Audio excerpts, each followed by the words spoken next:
السلام عليكم ورحمة الله وبركاته. ازيكم يا حبايبي؟ عاملين ايه؟ يا رب يكون كلكم بألف خير. مدام هناء كانت عاملة فيديو النهارده، كانت فرحانة ومبسوطة وبتضحك مع المتابعين بتوعها. اتاريها قاعدة فرحانة النهاردة عشان النهاردة 27/4، واحنا طبعا ما نعرفش يعني ايه 27/4 ده هيهم مدام هناء في ايه. اتاري مدام هناء معاها وصية من ميسي جانو ان هي ما تتفتحش غير يوم 27/4 25 سنة 25، يعني بعد وفاته بسنة رحمة الله عليه. طبعا مدام هناء بتقول يعني طول السنة دي تمسك الوصية وتسيبها، نفسها تفتحها وتعرف فيها ايه وترجع تسيب الوسواس. طبعا قصدي يعني الشيطان بيوسوس لها افتحيها وشوفي فيها ايه، افتحيها وشوفي فيها ايه. بس هي طبعا مرضيش تفتحها وسابتها لحد النهارده 27/4 وبدأت تفتحها. فمدام هناء بتسأل سؤال، بتقول هل من الأمانة أقول كل اللي موجود في الوصية ولا ما أقولش؟ بصي يا مدام هناء، الوصية دي موجود مكتوبة ليكي انتي، حاجة خاصة بيكي انتي، يعني ما تقولهاش لحد. الراجل كاتب لك الكلام ده ليكي انتي، وقايل لك لو في كلمة ولا في جملة قايل لك تقوليها للمتابعين دي تبقى من حق المتابعين، لكن الوصية كلها من حقك انتي يا مدام هناء. وممكن الراجل يعني بيقولك اسرار محدش يعرفها عشان هو واثق فيكي وعارفك كويس، فبيقولك اسرار محدش يعرفها. انت نفسك بتقولي اول مرة اسمع الحاجات دي من ميسيو جانو، وان ميسيو جانو تعذب كتير جدا وفي حاجات كتير ما كانش تخطر على بالك. ميسيو جانو ده تعب كتير قوي قوي في حياته، كفاية ان هو في سن ال90 وكل شوية البوليس يبعت له عشان يحقق معاه. بيحقق معاه في ايه؟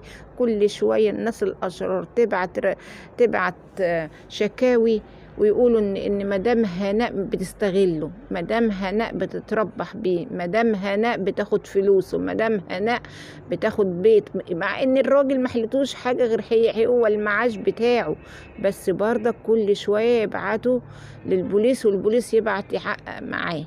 ده كفاية حتى كمان يا عيني لما خلاص قبل ما يموت الوقعة اللي وقعها دي ولا الخبطة اللي خدها ولا ايه، برضك البوليس جه حقق معاه عشان يشوف هي مدام هناء اللي وقعته ولا هو وقع لوحده ولا ايه. الراجل برضك قال لا، انا اللي وقعت وحدي، مدام هناء ما وقعتنيش ولا حد وقعني. الله اعلم بالحقيقة، هو بيخبي ان في حد دخل عليه وخبطه ووقعه كده ومرضيش يقول لمدام هناء عشان خايف عليها. الله اعلم، الله اعلم بالحقيقة فين. بس الراجل اتعذب في حياته كتير قوي قوي قوي، يعني كفاية ان هو في السن ده ومفيش حد يعني من اهله، مفيش حد من ولاده يحن عليه حتى ويروح يشوفه ويزوره. يعني الناس دي ولا ولاده دول ما شافوش فيديو ليه وهو مريض قبل ما يموت؟ انا اقصد قبل ما يموت بفترة، يعني ما كان كل شوية بيخش المستشفى، ما كانوش يروحوا يسألوا عليه؟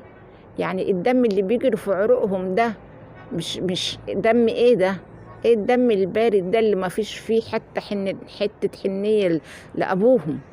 لا حول ولا قوة إلا بالله العلي العظيم. إحساسه هو بإيه؟ إحساسه هو إيه كده وهو عايش وعارف إن ليه أولاد تعب فيهم مفيش واحد فيهم حتى بيبص في وشه ولا يقول له أنت عامل إيه؟